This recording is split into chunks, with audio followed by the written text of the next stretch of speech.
दोस्तों, मैं हूँ रोहिताश कुमार विक्की लाइफ कोच और आज मैं बात करने वाला हूँ एक ऐसे ज्योतिषी के बारे में जिससे अलवर के महाराजा जयसिंह ने आमंत्रित किया था और वो बड़ा ख्याति प्राप्त ज्योतिषी था और उसकी मोटी फीस थी। लेकिन जब महाराजा ने उसे आमंत्रित किया तो उसका और उसकी भविष्यवाणी का क्या हुआ, इसकी बड़ी दिलचस्प कहानी है। सुनना चाहेंगे आप? के महाराजा जयसिंह बड़े कुशाग्र बुद्धि थे। उनका साहित्य में भी बड़ा साहित्य प्रेमी थे और वो कला के भी प्रेमी थे। संस्कृत में भी उनका विशेष ज्ञान था। इसके अलावा ज्योतिष में भी उनकी निष्ठा थी। भारतीय शास्त्रों में वो बड़ा विश्वास करते थे, लेकिन थोड़े संकी भी थे। एक बार ऐसा हुआ कि उन्होंने मुंबई का एक ख्याति प्राप्त ज्योतिषी था, एलिस्टर नाम था उसका। अलवर के महाराजा ये जानना चाहते थे उन्हें चैम्बर ऑफ प्रिंसेस चुना जाएगा या नहीं। उस समय चैम्बर ऑफ प्रिंसेस होना राजाओं के लिए बड़ी महत्वपूर्ण बात मानी जाती थी। चूँकि एलिस्टर एक ख्याति प्राप्त ज्योतिषी था, उसकी भविष्यवाणियाँ कई रूप में सच साबित हो गई थी और महाराजा ने उसे स्पेशल रूप से बुलाया था। तो ज्योतिषी की सारी बातें मान ली गई। उनके यात्रा व्यय की बात मान ली गई, उनकी फीस की बात मान ली गई, उनको राजसी तरीके से ठहराने की बात मान ली गई, सारी बातें मान ली गई। और एक दिन निर्धारित कर लिया कि एलिस्टर जो ज्योतिषी थे वो वहाँ से मुंबई से चल के आएंगे और अलवर के लिए और अपनी भविष्यवाणी करेंगे। एक निर्धारित दिन तय कर दिया गया। लेकिन एलिस्टर को ये जान के बड़ा आश्चर्य हुआ। उनको बुलाया गया था वहाँ स्टेशन पे महाराजा के सेक्रेटरी को पहले खबर दे दी गई थी। उसके बावजूद भी स्टेशन पर उनको कोई लेने के लिए नहीं आया। और इतना ही नहीं, वहाँ स्टेशन पर कोई सवारियाँ भी नहीं थी।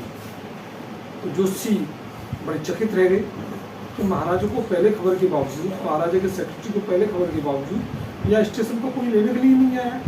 और तो और यहाँ स्टेशन पर कोई सवारियाँ भी नहीं है। खैर, जैसे तैसे वो स्टेशन से चले महाराजा की ओर और आधा रास्ता तो उन्होंने पैदल तय कर लिया। रास्ते में एक घोड़े वाला एक मिल गया, एक घोड़ा बुग्गी वाला। उसका घोड़ा भी बड़ा मरियल सा था। खैर, जैसे तैसे वो आए और वहाँ उनकी जो मुलाकात है वो महाराजा के मंत्री आरसी खन्ना से हुई। तो महाराजा के जो वित्त मंत्री आरसी खन्ना थे, उस ज्योतिषी एलिस्टर ने महाराजा के वित्त मंत्री खन्ना को सारी बातें बताई और बताया, वो जो टेलीग्राम था वो भी दिखाया कि महाराजा ने मुझे स्पेशल भविष्यवाणी के लिए करने के लिए बुलाया है और मैं ज्योतिषी हूँ, एलिस्टर मेरा नाम है, मुंबई से आया हूँ, लेकिन न तो मुझे कोई स्टेशन पर लेने के लिए आया, मैं जैसे तैसे यहाँ आ पाया हूँ। तो उन्होंने कहा कि ठीक है। और उन्होंने जो महाराजा के सेक्रेटरी थे उनसे बात करनी चाहिए। और लेकिन सेक्रेटरी ने कोई रिस्पॉन्स नहीं दिया। सेक्रेटरी ने कहा कि ठीक है, आए देख लेंगे। ओके। तो एलिस्टर को, उस ज्योतिषी को, जो खन्ना साहब थे, उन्होंने अपने घर पर ही ठहरा लिया।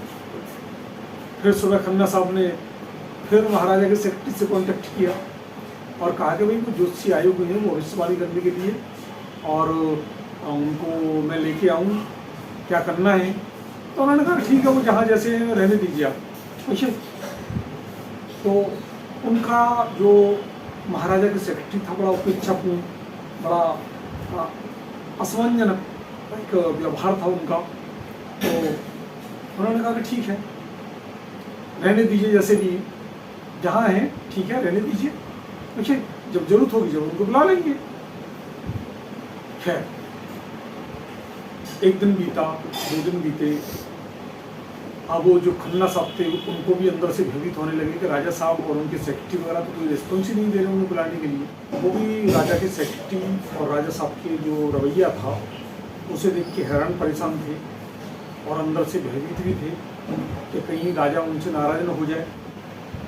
हर दिन ज्योतिषी राजमहल में जाता और मुंशियों के यहाँ और जो कोर्ट क्लास कर्मचारी उनके यहाँ हाजिरी भरता।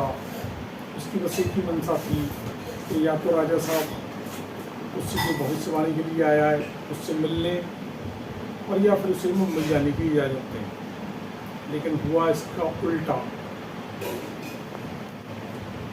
राजा ने जोशी के पीछे खुफिया पुलिस लगा रखी थी कि वो जोशी किससे मिलता है, कहाँ आता है, कहाँ जाता है, ये सारी बातें राजा साहब को मिलती रहती थी। एक दिन मौका मिला तो वो जोशी भाग निकला, लेकिन ये क्या हुआ, स्टेशन पर पहुंचा ही था कि वहाँ की पुलिस अधीक्षक ने उसको स्टेशन पर गिरफ्तार कर लिया।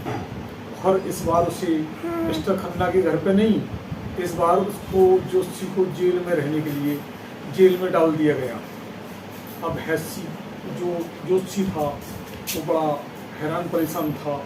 उसने किसी भी तरह ये सूचना अपने परिवारजनों को भेजी, लेकिन राजा ने ये स्पष्ट निर्देश दे रखा था कि कोई भी उसका सगा संबंधी या मिलने वाला अलवर जो की सीमा में भी प्रवेश न कर पाए।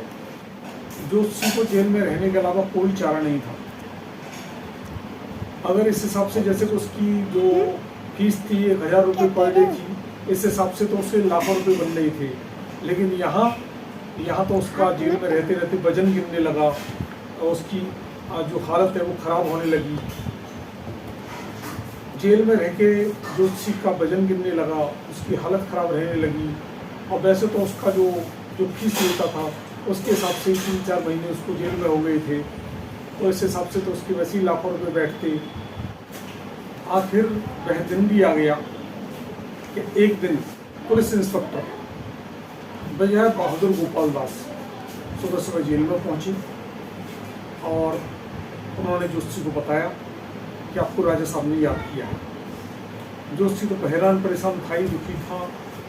उसने किसी भी तरह से नहाया धोया और ठीक ठाक से कपड़े पहने और वो राजा के दरबार के लिए रवाना हो गया। राजा के दरबार के ले जाया गया। सबसे पहले जो राजमहल था उसके ड्राइंग रूम में उसे बिठाया गया। उसके बाद एडीसी के कमरे में उसे इंतज़ार कराया गया। उसके बाद राजा साहब ऊंचे सिंहासन पर बैठे हुए थे, वहाँ जोशी को लेके जाया गया। जोशी ने राजा साहब को अभिवादन किया और अपना परिचय दिया कि मैं मुंबई से जोशी एलास्टर। राजा साहब ने संकेत दिया कि आप बैठ जाइए। उसके बाद राजा साहब ने कोई बात नहीं की जोशी से।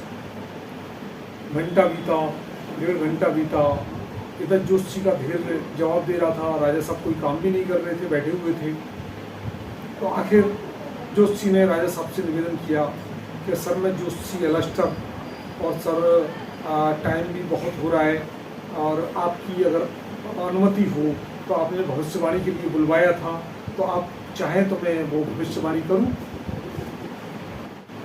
महाराजा ने कहा कि तुम्हें अपना भविष्य नहीं मालूम, तुम मेरा भविष्य क्या बताओगे, निकल जाओ राजमहल से, दफा हो जाओ। जोशी चुपचाप वहाँ से रवाना हो गया। वो सन्न रह गया, लेकिन वो इस बात से अंदर ही अंदर खुश था कि चलो मुझे दुखों से छुटकारा मिला और ये गनीमत है कि राजा ने मेरा सिर नहीं कटवाया, जान बची और लाखों पाए। तो दोस्तों, ये थी जोशी एलास्टर की और अलवर के महाराजा जयसिंह की बड़ी दिलचस्प कहानी। तो ऐसे तमाम जोशी हैं जिनकी रोजी रोटी चलती है भविष्यवाणी करके। भविष्यवाणी अच्छी हो जाए तो उनका नाम होता है, अगर भविष्यवाणी सही नहीं निकलती तो उसको दबा दिया जाता है। और ये जो भविष्यवाणी का जो धंधा है वो अपनी एक रोजी रोटी का एक माध्यम है। वो व्यक्ति का जो साइकोलॉजी है उनके हिसाब से और परिस्थितियों को देख के अपनी भविष्यवाणी कर देते हैं। वो भविष्यवाणी कोई अंदर से उनकी इंट्यूशन नहीं आते और इस तरह से उनकी रोजी रोटी चलती रहती है। तो दोस्तों, ये जो स्टोरी है सबक लेने की है जोशियों से कि जिन जोशियों को अपना भविष्य भी नहीं मालूम वो आपका भविष्य क्या बताएंगे। तो thank you, thanks a lot. देखते रहिए हमारे जेबी यूट्यूब चैनल को और इस वीडियो को लाइक कीजिए, शेयर कीजिए और सब्सक्राइब कीजिए। Thank you, thanks a lot.